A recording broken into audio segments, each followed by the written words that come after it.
और महाराष्ट्र में महाविकास आघाड़ी में सीटों पर जारी रस्साकसी के बीच उद्धव गुट से एक बहुत बड़ा बयान सामने आया है। संजय राउत ने यह दावा किया है कि महाविकास आघाड़ी में जिन सीटों पर मामला फंसा हुआ है उस पर अब फैसला सोमवार को होगा।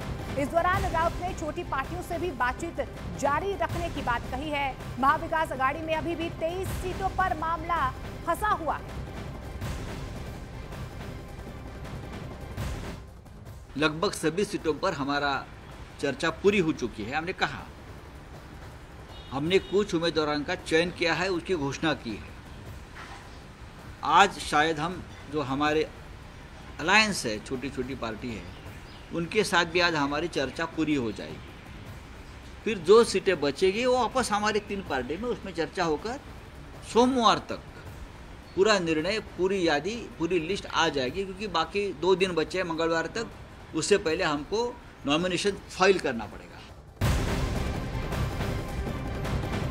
और महाराष्ट्र विधानसभा के चुनावी दंगल में शरद पवार गुट की राष्ट्रवादी कांग्रेस पार्टी यानी कि एनसीपी ने अपनी पहली लिस्ट जारी कर दी है।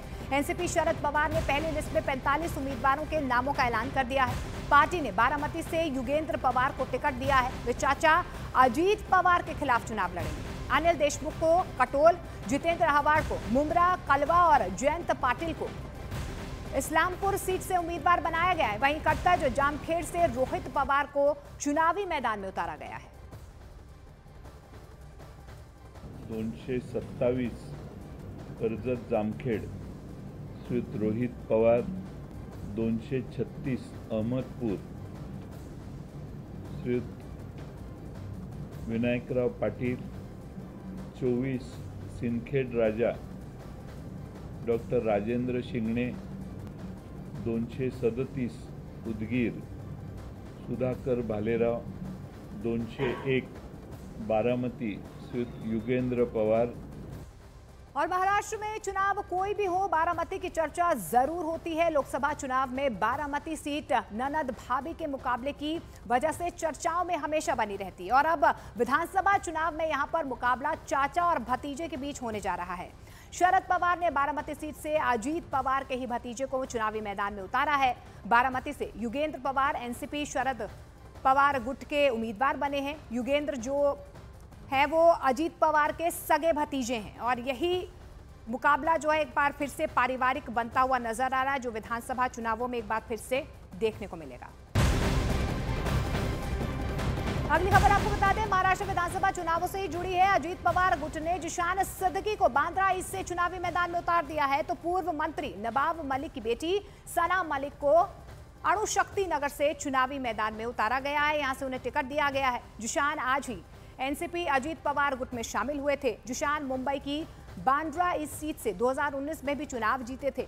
जिशान सिद्दीकी बाबा सिद्दीकी के बेटे हैं, जिनकी हत्या हाल ही में गोली मारकर कर दी गई थी, जो पहले ही अजीत पवार गुट में शामिल हो चुके थे। हालांकि कांग्रेस ने विधान परिषद चुनाव में क्रॉस वोटिंग करने के आरोप में पहले ही जिशान को पार्टी से निलंबित कर दिया था। जिशान सिद्दीकी को अजीत पवार गुट ने बांद्रा ईस्ट से टिकट दिया है। जिशान का मुकाबला आदित्य ठाकरे के चचेरे भाई और उद्धव गुट के वरुण सरदेसाई से होगा। वहीं सना मलिक की बात करें तो सना मलिक को अणुशक्ति नगर से चुनावी मैदान में उतारा गया है। बहुत लोगों ने बहुत सारी राजनीतिक बात की, राजनीतिक मुद्दा उठाया। मैंने मेरा बाप खोया है और मेरे बाप खोने के समय में भी बहुत लोगों ने राजनीति माहौल बनाया, उसका राजनीति गलत तरीके से उपयोग किया, गलत वादे किए, गलत पर्दों में रखा। मगर देखिए, आज न तो कल हम सबको ऊपर जाके चेहरा दिखाना है। और अगर किसी के नब्स में अगर बेमानी हो तो उसको कुछ कह नहीं सकते। हमेशा मैं कांग्रेस के बारे में तो कुछ नहीं कहना चाहूँगा, क्योंकि बेचारे हमेशा शिवसेना उबट्टा के प्रेशर में आ जाते हैं। ठीक है, कुछ मैंने बहुत साल कांग्रेस में बिताए हैं, जब से होश संभाला है कांग्रेस में ही था। दुख तो है, कांग्रेस ने हमेशा वैल्यू नहीं किया, मगर ठीक है, इस बार शिवसेना जब वो जान जाएंगे कि शिवसेना उबट्टा सही नहीं है, तो मुझे लगता है कांग्रेस कार्यकर्ता और भी खुश रहेंगे। हमने राष्ट्रवादी ने मुझे पे भरोसा किया, मैं बहुत बहुत शुक्रिया अदा करना चाहूँगा। और जिसने हमें इस कठिन समय पर सम्मान दिया, उसके साथ हम हमेशा रहेंगे। और अजीत पवार ने नवाब मलिक की बेटी को तो टिकट दे दिया, लेकिन खुद नवाब मलिक अब तक बेटिकट हैं। नवाब मलिक को लेकर काफी समय से राजनीतिक गलियारों में चर्चा चल रही थी कि उन्हें पार्टी टिकट देना ही नहीं चाहती है, लेकिन अब खबर यह आ रही कि बीजेपी के दबाव में अजीत पवार जो हैं वो नवाब मलिक को टिकट नहीं दे पाए हैं और इसकी वजह रही है नवाब मलिक और देवेंद्र फडणवीस के बीच काफी वक्त से चल रही सियासी रसाकसी। नवाब मलिक काफी समय से फडणवीस और उनकी पत्नी को लेकर बयानबाजी करते रहे थे और यही वजह है, ये माना जा रहा है कि नवाब मलिक को इस बार बीजेपी के दबाव में अजीत पवार टिकट नहीं देंगे। और हुआ भी ऐसा ही, नवाब मलिक की बेटी सना मलिक को टिकट मिला है, लेकिन नवाब मलिक के नाम का ऐलान नहीं किया गया।